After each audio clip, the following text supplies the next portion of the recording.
Hi, welcome to my podcast, Meditate with Tsamara. The intention of this podcast is to give you inspiration on how you can improve your quality of life.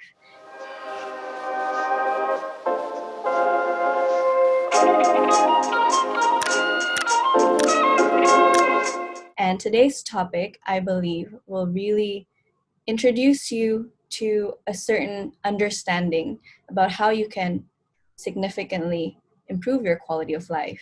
And today we're going to talk about how we can discover and heal our mind and body trauma. And I'm so excited to introduce to you to our guest today. And I just really believe that what he is doing really embodies our topic today. Our guest today is Jourdan Hussein. And Jourdan is a three-sector combining private, public, and social sectors and technology professional with global experiences. Jourdan now coaches ambitious individuals and leaders, especially millennials, on mindful leadership and authentic living. On the side, he dabbles in the ethics of artificial intelligence and advocates for kindness, mindfulness, and mental health at workplaces. Originally from Indonesia, Jourdan has traveled to 45 plus countries, as well as studied, lived, and worked in 15 cities or 9 countries across Asia Pacific, Europe, Middle East, North, and Latin America.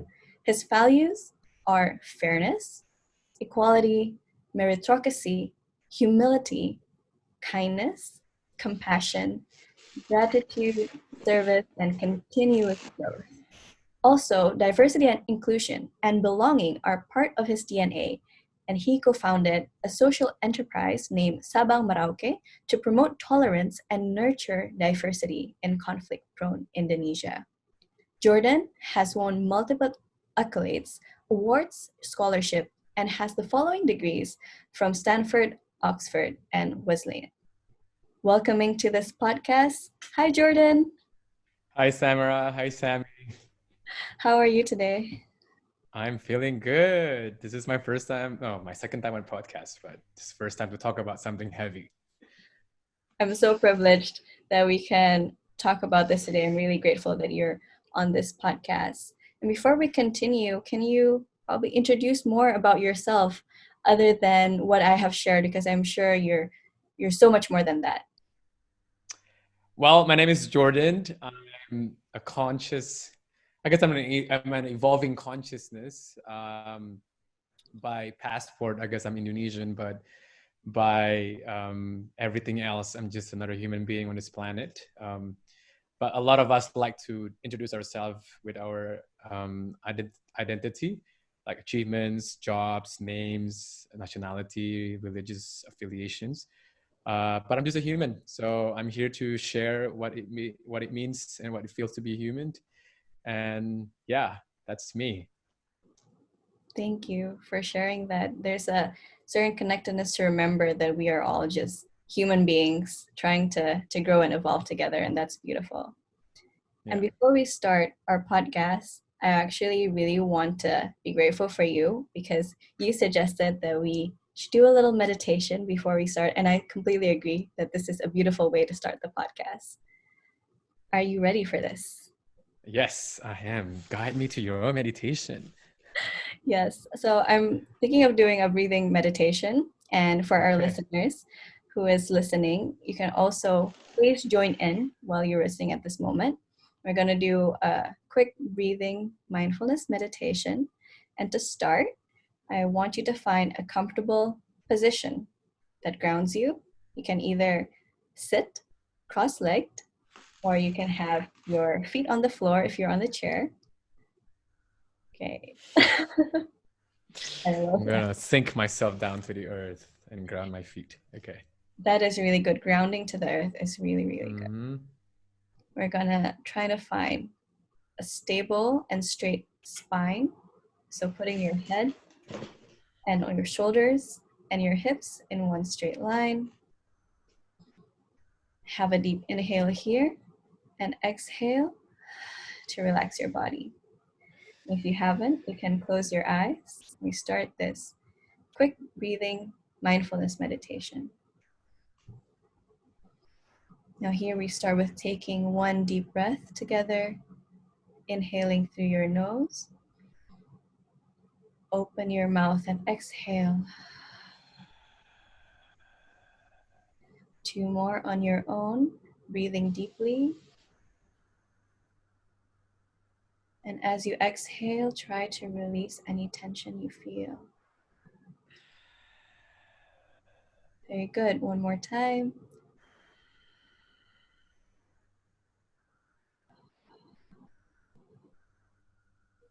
Now we're going to continue with a counted breathing practice. And we're going to inhale for 4 seconds, pause for 7, and exhale for 8. And this is really good to just ground ourselves and relax. So together, we're going to inhale through our nose for 4, 3, 2, 1. Pause.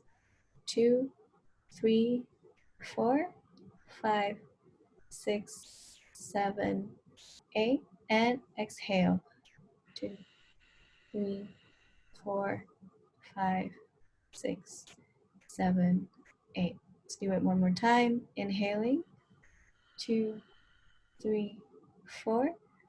Pause.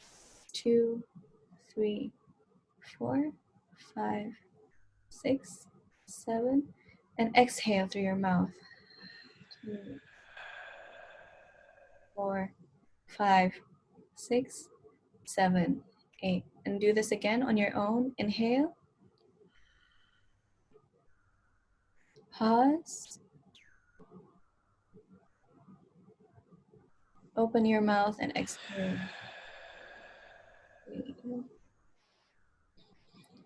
Now just breathe on your normal pace, letting go of trying to control your breathing and just feeling the sensations of being present. You can choose to put one hand on your belly. Feel the sensation of you breathing. As you inhale, maybe your stomach is expanding, and as you exhale, your stomach is contracting.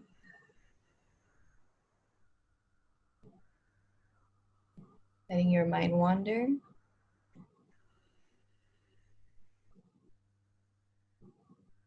We're going to continue to count our breath.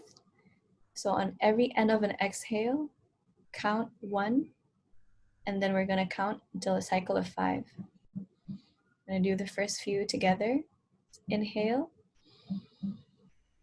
exhale, and count to yourself 1. And inhale, exhale, 2. Take this moment to do until 5 on your own.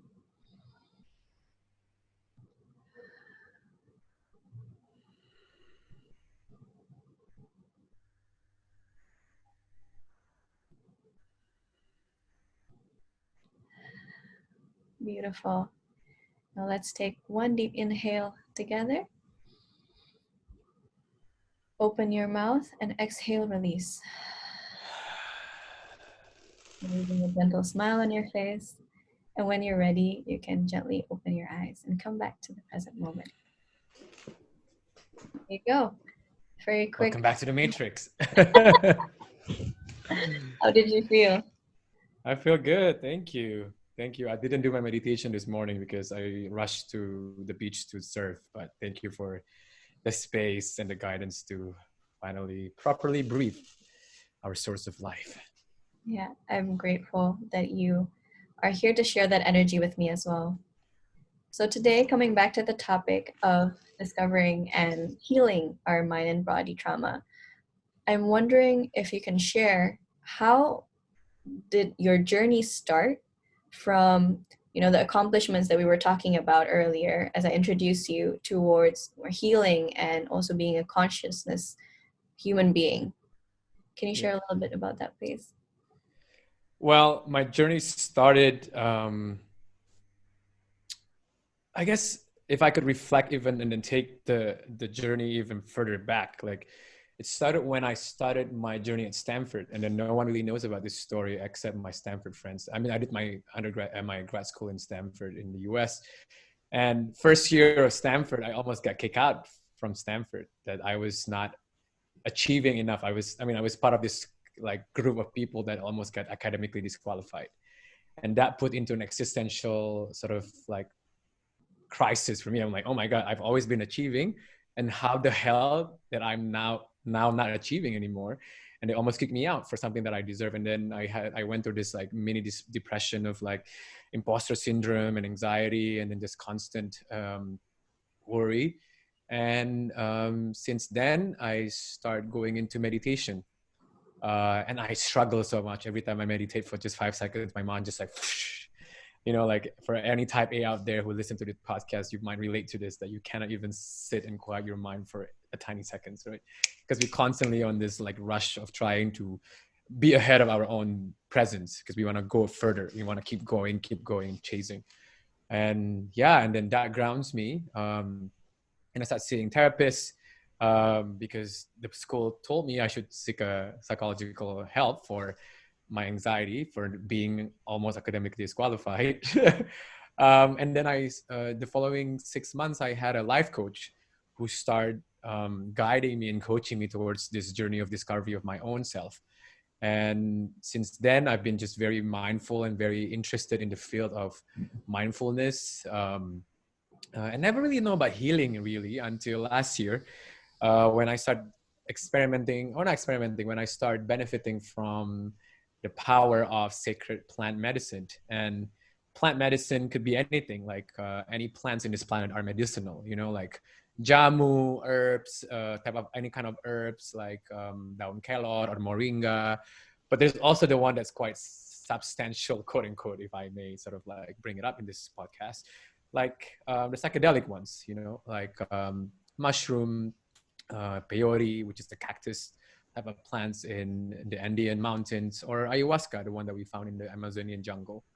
I believe that even our indigenous people in Indonesia, like Dayak or any other indigenous tribe, have their own type of sacred herbs to heal and to medicate, quote unquote, any wounds that we have. And people always associate healing with physical healing, but healing actually is more about emotional healing and spiritual healing that usually are manifested in a psychosomatic way in the physical symptoms. I never had any physical symptoms, knock on wood. I never been hospitalized, but I feel constant pain and chronic pains all throughout my life. Minor, it's not major, but since my healing journey started with the plant medicines last year, where I started in Costa Rica, the whole healing chapter unfolded. You know, like I just opened a Pandora box of a lot of things that I never knew and then I never am aware of, that I am increasingly aware of. I don't want to say I'm fully aware because I don't think I've reached that state yet, but I'm increasingly much more aware of what shaped my subconscious mind, my mind, my body, my energy, and my predispositions or my subconscious minds. Yeah. Yeah.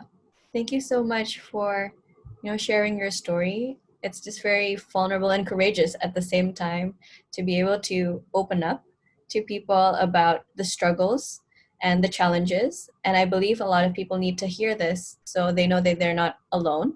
And it's common to have, feelings that can create into anxiety and many depression and chronic Yeah.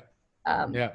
feelings that you said. And it's really something that can be symptomatic, but the question is really what causes it, because for each person, it could be a different thing. Do you believe there is a common line towards what causes, symptoms of, what we have as A types or recovering A types of just pushing Mm-hmm. through? Yeah, for sure. I mean, I'm also glad that I'm I'm trying to bring a light to this taboo, right? The unspoken topic of the loneliness pandemic of the overachievers, right? Or the never feeling enough of the overachievers. And I think if I could sort of humbly categorize myself, I would classify myself as an overachiever. Like people always like tease me, oh my God, what else do you want to achieve? Like if you achieve everything, you know? And then I realized it's not really, it is from the objective mindset, from the external third point of view, it is an achievement. But now that I've looked back and connect the dots, it is a coping mechanism. It is a defense mechanism to an unhealed wound within my body, within my mind, within my subconscious mind. a lot of people, they call it their insecure overachievers, which is the primary target of a lot of like big consulting companies or like iBanking or even tech companies these days, is that there is this wound that is still fresh and still, mired with potential infections. If I could borrow metaphors and allegories, there is this insecurity about something that is, we're never enough. That's why we need to keep achieving. We need to have more and more. And it's not helpful that we also live in capitalistic society, materialism, where more is good, right? The more is better. But then there's the opposite ideology that the less is better. Anyway, but when you are in this trap, when you trap in this like cycle of insecurity and never enoughness, you never knew what caused that. And I don't know if there is an underlying common theme or red lines or about all of these symptoms, but one theme that I found among all my friends who are healing right now, or who are sort of like going to therapy and then sort of seek help in psychology from experiencing burnout. That's a typical sort of like consequences of overachieving, is burnout, is that they didn't get the love that they deserve or they needed when they were kids, or they didn't get enough attention, or they were shamed for being who they are. So they need to overcompensate for who they are. That's why for them, achievements is a proxy to give them respect and love and attention. And for me, that was my trauma. Like, I think achievement is one way to earn love from my parents, from my teachers, from my family members. And it's a coping mechanism to not be punished at home, to not be called stupid, not to be bullied. Of course, everyone could suffer from that. They don't want to be stupid, so they study really hard. But not a lot of people have developed the capacity and capability to work hard and be smart and achieving. Some of us, evolutionarily speaking, are able to develop that because we also endow with this inherent intelligence that we become overachieving, right?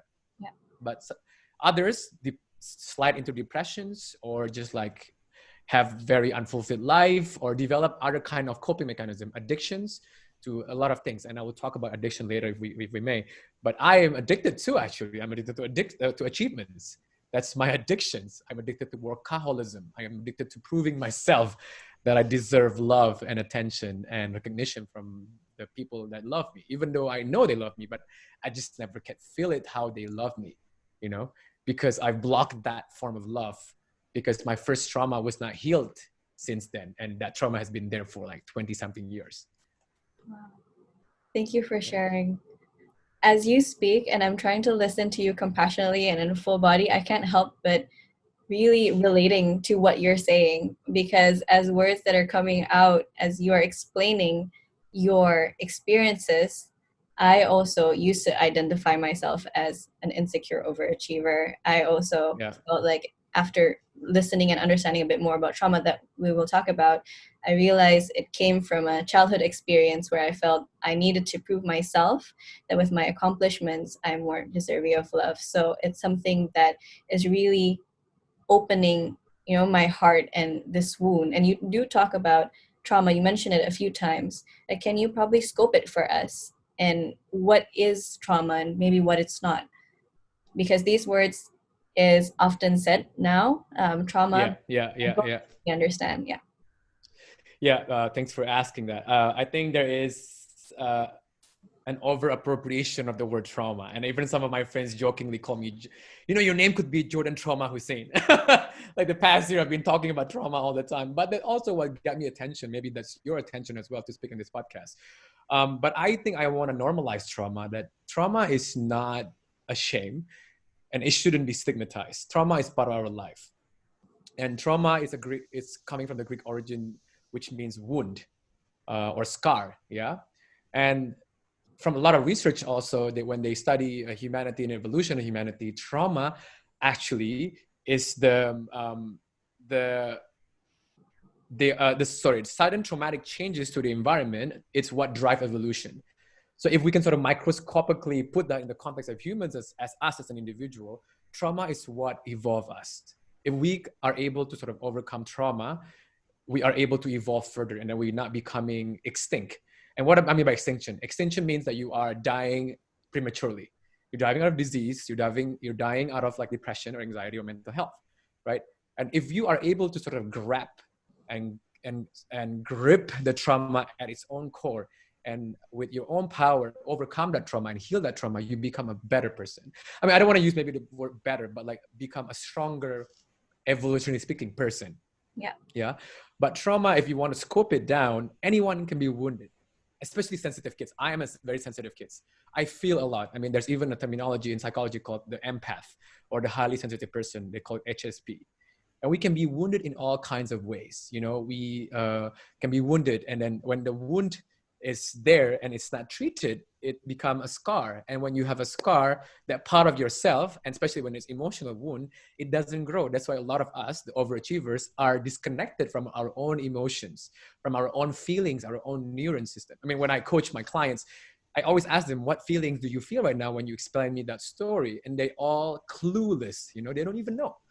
Wow. I mean, on top of the fact that we are also growing in education, we are being educated in a system that doesn't appreciate emotional intelligence as much. We always want to analyze what's going on outside us, never going on what's inside us, the external phenomenon all the time, never the internal phenomenon, you know? And trauma, people always, oh, you have trauma. And then people always associate trauma with PTSD or post-traumatic stress disorder, right? And then they associate that source with like rape or going to a war or losing someone or car accident or losing your parents at the early age or divorce or anything. But trauma can be as little as you fell off a motorbike, Yeah. and then you heal your physical wounds, but you don't heal your emotional wound. That could be a trauma. Or someone bully you, especially now in the online media, of being too fat or too thin or too stupid or too esoteric. And then you don't heal that wound and let it sink into the body and then become a trauma. Because when that happened, it was painful. So I think if I could sort of like graphically visualize it, there is a source of pain happen to us, become a wound. When it's untreated, it become a trauma. I think that's where the stage of what trauma can become acquainted with or can become understood. Yeah. And, you know, like as the Buddha said, or even any religion said, life is full of pain, full of struggles. So life is going to be traumatic for any kind of species. And if we don't treat that if we don't treat that wound with gentle care and nutrition and nourishment and love, it become a trauma. And now we need to expand our mind and heart to include trauma in all kinds of form. I'm not trying to cheapen the definition of trauma. I'm trying to normalize what is going on in our life on a daily basis. And the more traumas you have, the more inflammation in your body and in your mind. That means you also are going to suffer from higher risk for depression, heart disease, autoimmune disease, anxiety, cancer, tumor, any physical symptoms you can imagine. And this could be research online. You can sort of Google this like into the rabbit hole of like learning about psychosomatic diseases and then all these kind of chronic diseases that happen in our life. It's because there is this unprocessed emotional and physical pain in the body. Yeah.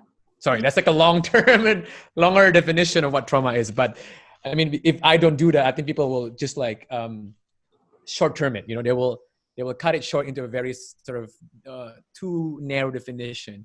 And I want to open the definition a little bit further so we can talk a bit deeper about what trauma is and what could heal those traumas. Yeah, I love that you explain it in the lengthy way, because now I get to understand a bit more that trauma is a source of pain. But do you think that pain is objective or it's subjective? Because you said, right, that trauma is not just big events. It can be falling off a bike and physical and then emotional. So what do you think about that? Pain is always subjective. And then even anything that is objective is probably, I don't know, I might be wrong, but I would like to humbly opine that anything that is objective is a result of intersubjective collective agreement. You know it's pain because somebody else understood, they also feel the pain. This is where connection happens, yeah? So pain is definitely subjective initially and conceivably from the initial stage, it is subjective. We can discuss about pain because you and I now understood it is subjectively not pleasant. It is neurologically unpleasant. That's why it's called pain, right? And that's what I think pain is going to be always intersubjective as well. And then it become inversely objective, collective pain, any pain. Now, the question is it suffering or not? Can you choose not to feel pain? You can. You can identify your mind not to feel pain. This is why there's this whole idea of like, or whole movement about, like managing your pain through breathing, because pain can be, what is it called? Can be mitigated with any kind of modalities. I mean, first one modality is a pharmaceutical. You can take a painkiller like ibuprofen, and any other kind of Panadol, any kind of painkiller, or it can be suited through your own breathing and through your own reframing. I'm talking like very liberally in the concept of like emotional pain and then physical pain. So now when I do have physical pain, that's my body telling me there's something going wrong with my body and my mind.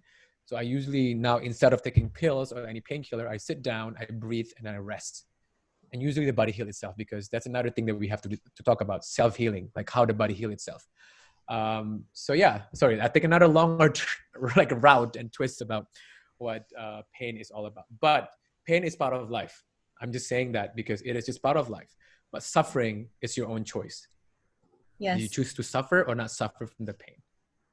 That is a great reminder. And it's very empowering too, because even looking back, I recognize there are times where I don't really realize I am in suffering, and it continues on. And then it takes a certain consciousness and proactiveness to try to heal pain.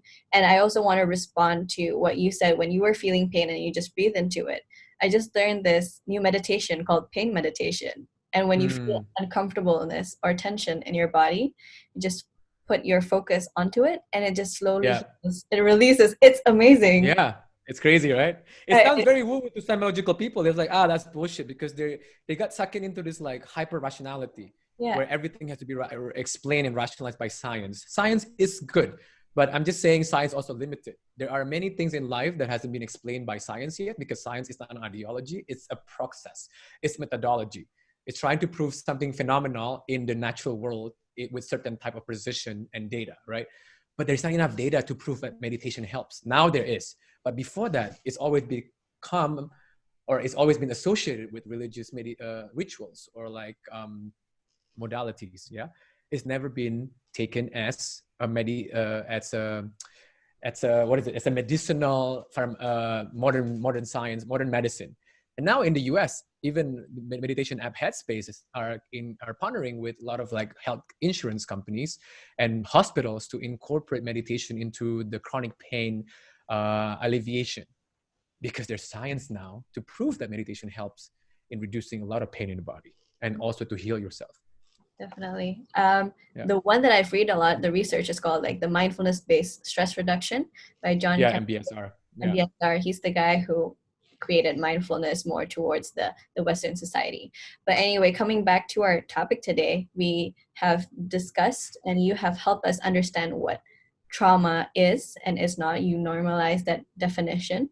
And for our listeners who is still listening at this moment and getting more and more curious, understanding the topic already, how can they start to identify what their personal trauma is? Is there any way that we can know it first with ourselves, or do we need the help of other people to understand that? Yeah. Well, I want to make it take it a bit lighter. I mean, usually it happens when your friends start. At least for me, like I never knew I have a trauma. I thought I was perfect, like nothing wrong happened with me. Everything is great. But just take an assumption that all of us have traumas. Okay. Just assume that you have traumas. That's how it should start.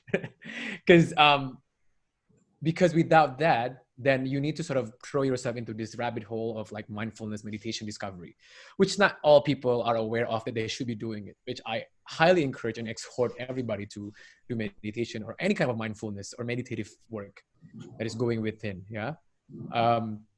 So to start, just assume that you have traumas, because no one, even you, if you are a child of 2 psychologists and psychiatrists, you probably still have traumas.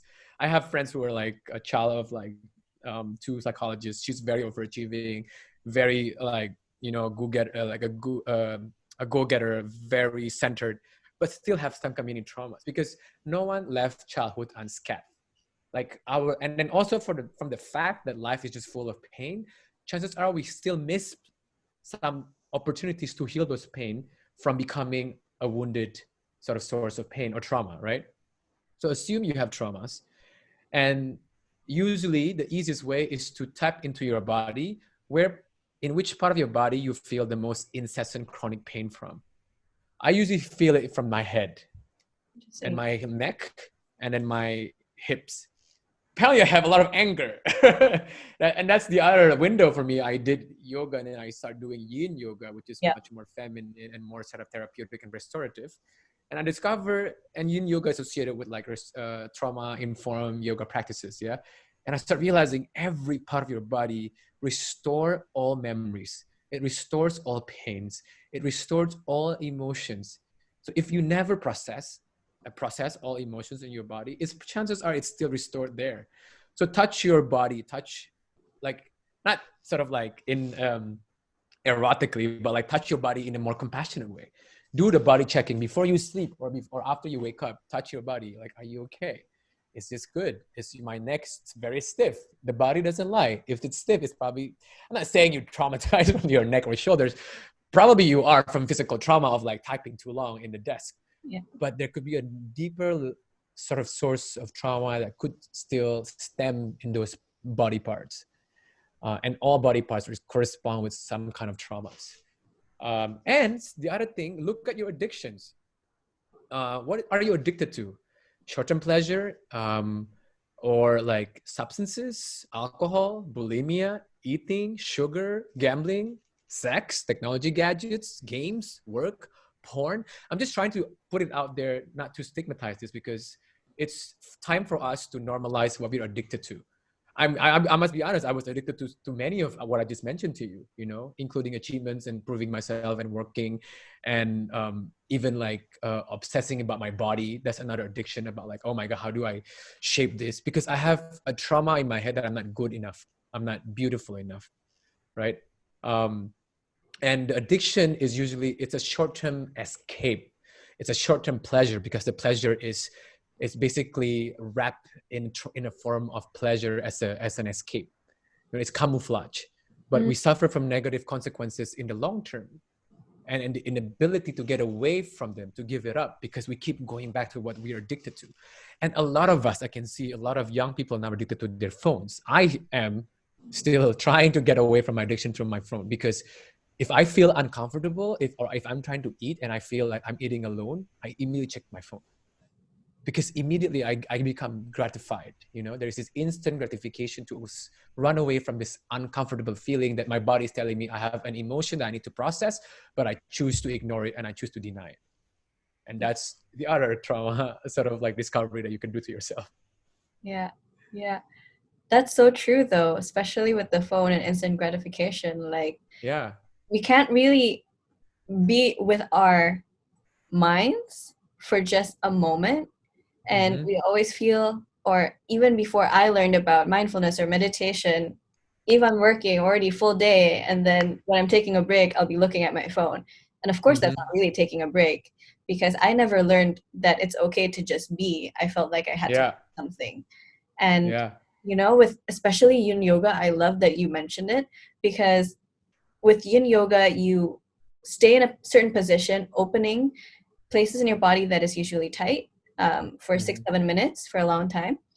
And when I first did it, I was crying. I was doing a hip open. And I didn't know what was going on. And my heart felt very heavy and my throat was heavy. And I was just tearing. And I was like, what is going on? So that is just me adding a little bit of experience where I couldn't rationalize what was going on. It was purely experiential. And then I did ask the teacher afterwards, like, what the hell did you just do to me? Yeah. but then I realized, oh yeah, you have stored a lot of your emotions in your fascia, this connective tissue, over time, and it's stored in certain body places that is still. So for people here who are working on their laptops, most of the time it's on our hips, because we sit a lot, or our shoulders. You mentioned, you do a lot of that. So relieving it with whatever it is, maybe yoga or something, it could Right. definitely help and recognize what you're feeling. So thank you for mentioning Yeah. that. Right. No, I can only relate. I can count how many times in my fingers that I don't cry in yin yoga. Yeah. I just, what the fuck? Like, what happened to that sort of like pigeon pose or like stretching your spine? And I start crying, you know, or not crying, just tearing up because I release something. Because the connective tissue, I told you again, like it restore all kind of emotions, all kind of pain, all kind of memories.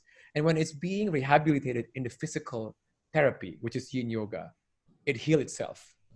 You don't need to even name it with, or narrate it with any story. You can just let it be released. But if sometimes now I reach to a level that when I do yin yoga, I know what I'm releasing from because I've reached a stage where I'm becoming so conscious about what pain me, but I just don't know enough. I don't have immediate capacity to heal it. I just store it and then I like, oh my God, it's so heavy. And then I do yin yoga and I know immediately got released in the body. Right. And I think the goal is to immediately, you know, become a constant awareness of our own mind and body, right? I mean, I'm still on my own journey. We all are. We're all just walking each other's home, as what Ramdas said, this like spiritual guy. But, you know, that's what the yin yoga does to you. And the other thing that you might want to discover trauma from is, if we can go to a bit of subtle and subliminal, is this autopilot responses, you know? Because most of the time, 90% of the time, we are on autopilot. The way I sit, the way I pick my nose, or the way I eat, the way I ride my motorbike, the way I drive, the way I shower, it's all on autopilot. It's good. That's what the body is learning to do because it just take away the cognitive burden to keep this making a decision. But then there is also a cognitive autopilot that is not serving you anymore. For Mm. example, when you got triggered by something, you immediately got angry, or you got sad, or you got jealous, or you got insecure. You shouldn't. As a healthy, healed, whole human being, you shouldn't feel triggered all the time. You should. I mean, you are. It's normal to feel triggered, but you shouldn't feel react. You shouldn't be reactive. And that's the other subliminal thing about trauma existence in our body and our mind. That, and also overthinking. That could be another manifestation and permutation of the subliminal trauma in the body and in the mind, or even like inability to you know, like, you know, some people say some people get really really fat or get really really skinny because it's actually a defense mechanism to a certain trauma in the past. I mean, I've watched this episode on Netflix on Unwell, and there is an episode on Tantra, and there is this dude who's like big freaking obese guy, and the show showed that like he was building his defense and wall and coping mechanism because he was abused sexually by people, by his family, I forgot family member. And the way he unconsciously and subconsciously defended himself is to become bigger and to become fat, to not be abused again. You know, that's very unconscious. I mean, I didn't know that it could manifest in that way. But, you know, everything, if we examined very deeply and deeper, you can probably source some kind of trauma in the subconscious mind. Wow. Thank you for Yeah. acknowledging also that trauma can be healed not only cognitively, but also with our body. And Yeah. with that, I'm wondering, one of the last questions I would like to ask you, because of the time, I would love to talk to you more about this. But for our listeners who is listening now and again, continuing to be inspired and maybe self-reflecting while listening to this, how would you recommend for them to practically start on their own journey towards healing, whatever they're experiencing? Yeah. I think first of all, and I'm learning as I speak, is to give space to rest, to be, because a lot of times we cannot do this and we cannot commit to our own healing. It's because we are still trapped in the system that keep chasing us, that keep asking us to be productive, to keep doing, to keep going. No, you are not a human doing. You are a human being. There is a whole reasons why we are called human being. You are just a being. The whole idea of doing is a new invention from industrial revolution, from capitalism, that because we are now defined by our own productive capacity, right? Now I'm consciously unlearning that path. And I encourage a lot of people, I mean, hopefully you can also build financial safety net and financial security and freedom to allow yourself to have a space to heal yourself. Or if you are not financially able to do that, or not in whatever way capable of having space to heal, just take some space in the weekend or any sort of like space. If it's a break, take that break to just sit with yourself. I did it with, I mean, if I could retrace back now, I start really reflecting inward when I did a 1 week isolation retreat, a solitude retreat in Sacramento, in a forest in California by myself in Thanksgiving break 3 years ago or 4 years ago. Yeah, 3 years ago. And oh my God, a lot of subconscious things sort of manifested and surface. And that's where I start realizing, oh my God, I have a lot of pain, and I never really acknowledged that I have pain. And I remember like last year when I turned 30, like I prayed to the universe and to God that please give me peacefulness, like and tranquility and internal validations as a pathway to live my life. And immediately I got into plant medicine and healed myself. I mean, be careful what you wish for, because the universe really listens to your prayers. Yeah.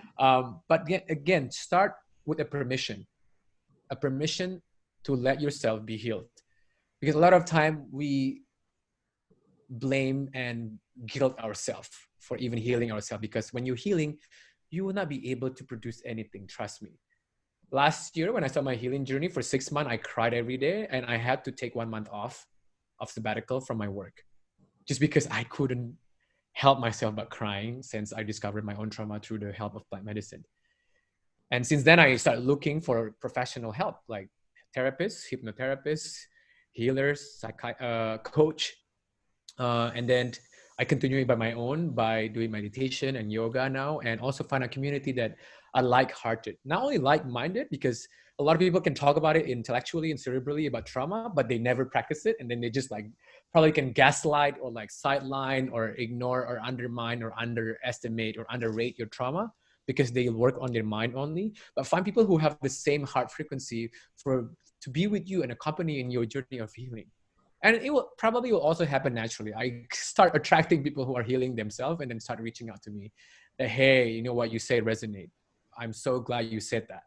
And I start building this community, or like a network of people that like are healing themselves. But you need to be vulnerable about it. And if it's too expensive or too effortful for you, or this is just too much resource taking for you, just start with breathing, meditation, and journaling. Start writing what you feel.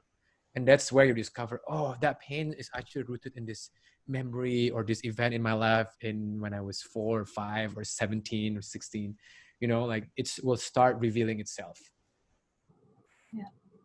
Thank you for sharing all of that. I wish I knew this early on in my life.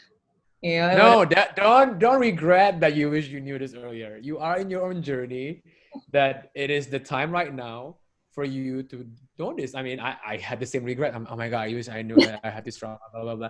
No, Jourdan, you have to go through that pain to understand. Now it makes sense why you did that, right? I'm just trying to normalize late discovery, you know, or like people always say, oh, you're a late bloomer. I'm not late bloomer. It's just my time.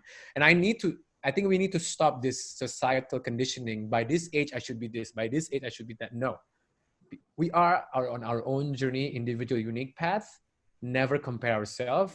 Be grateful that it's happening to you right now, or you're learning something new that is on your benefits. Never compare, because that will give you the freedom to even go further and never feel bad about yourself. Because that's the other thing, you know, that's also subconscious, right? I'm just calling you out that you're subconsciously feeling not good enough, that you are not early enough to understand this. No, there you shouldn't. go.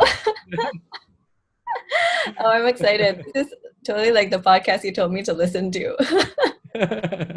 I love that. Yeah. I love that you pour your out, because it helps me understand as well. So so if you're probably not aware of that, right? Like that's a predisposition. You're probably on autopilot. Probably when someone shares something perceivably more superior than you immediately feel insecure and feel not enough. And I should have not known that for earlier. Yeah. I felt that way. And I stopped feeling that way.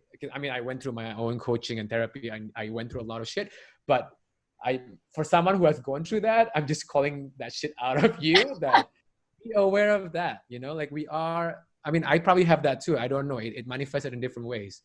But this is a journey of evolving consciousness. This is how I sort of introduce myself as well. I'm an evolving consciousness. The more I meditate, the more I go inward, the more I'm conscious and aware of what is shaping me and driving me. And a lot of it comes from pain, not from love. I'm so grateful that we're having this conversation. My heart's just really opening, like second by second, with more insights coming in. And you're right, this learning came at the right time, and because you also shared many things on your social media about your own journey and your way, saying it to the universe, it attracts like-minded people. And I'm just glad that we are able to have this conversation and being able to have other people to listen to this and maybe start their own journey as well. Thank you. You're welcome. My pleasure. Thank you for inviting me to this podcast as well. Yeah, you're welcome. And to finish off this podcast, I want to do something a bit lighter because this conversation is a lot to process. And maybe for people who are listening, it's not going to come to you naturally right now, maybe another time when your mind is wandering and you're like, aha. But anyway, let's take it up into a lighter notch. And maybe breathe first. Yeah, let's breathe. Let's breathe. And exhale. Wow, that's a lot. That's heavy. Yeah. I feel my body's tensing. All right. Carry on. Let's carry on. Keep calm and carry on. Yeah, keep calm and carry on. So we're going to do a quick fire round where I am going to say certain words that I believe resonated to you as I look into more of your social media and your sharings and your messages. And you can say either a word or a sentence that pops up, but if it's possible to just say it as quick as possible. So we're going to catch your subconscious mind. Now it's going to be a return. Okay, play the game. Let's go. Okay. First word, consciousness. Soul. Love that. Second, kindness. Human nature. Perfect. Number 3, harmony. Unity. I'm just going to take that in. It's going to be great. Fourth word, gratitude. Daily practice. And the 5th, acceptance. Healing. So great. Thank you so much for sharing. You're welcome. Pleasure. Partially subconscious words. No, I think I have rewired my subconscious to now reframe that Freudian slip or whatever, like the popcorn style, to become more empowering. Before, probably I have different answers. It's a journey. It's definitely a journey. Thank you so much. Yeah. So for our listeners who would like to get to know you better, follow your work, or even work with you in the things that you offer, can you recommend where our listeners can go to follow you? Yeah, I have my Instagram handle. It's called Coach J Hussein. Coach as in COACH. J Hussein is JHUSSEIN. I mean, it's a spin-off from my own Instagram account, which I have had for like 9 years. Now I'm trying to make a more conscious account so I can share more conscious content and more evolving content about humanity and then healing. And also, it's also the source of my, sharing about my coaching practices in leadership coaching and life coaching. I do offer life coaching and leadership coaching to people who want to live more authentically and then lead more mindfully and inclusively. So I'm trained in organizational and executive coaching. I'm on the pathway to become an internationally accredited associate coach. And then it's similar to like any kind of professional pursuit or endeavor, is that I'm already like in hundreds of hours of coaching. And I also did coaching in my previous job. I will launch a website soon in January about my own sort of individual coaching and group coaching. And that will have a website. Right now, I'm still like, I have this like subconscious blockage of not wanting to launch a website. I don't know why. I'm still investigating and inquiring within, like why I'm so, like perfectionist about this website. It's my own healing right now. But I have a commitment and intention to sort of launch this by the end of this year. So to have it more structured and much more beneficial for people who are going to take benefit from it. And if you want to start healing yourself, start with permission to have space to heal, and start with meditation, and then be an awareness of your own sort of predisposition and subconsciousness and tendencies, and seek a therapist. I think we need to start normalizing, like seeking professional help for our own healing. I don't heal people, but as a coach, I use a lot of healing modalities and technique to spot a light on that source of pain, and then use that to empower yourself and turn around the narrative to empower yourself so you can move forward. That's what a coach does. The coach usually empower, and then it's more action oriented. Healer usually holds space for you, and then heal the wounds, and then start journaling, and also find your own tribe. Discuss this from an open heart, with a like-hearted friends. And what you need is just an ear and shoulders and soul to listen to your story and your pain, and hopefully turn that into and transmute that into an empowering narrative for you.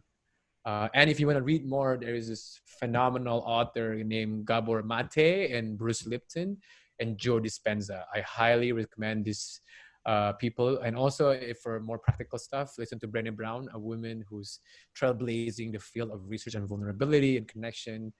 I definitely benefit a lot from her sort of videos and teaching and books.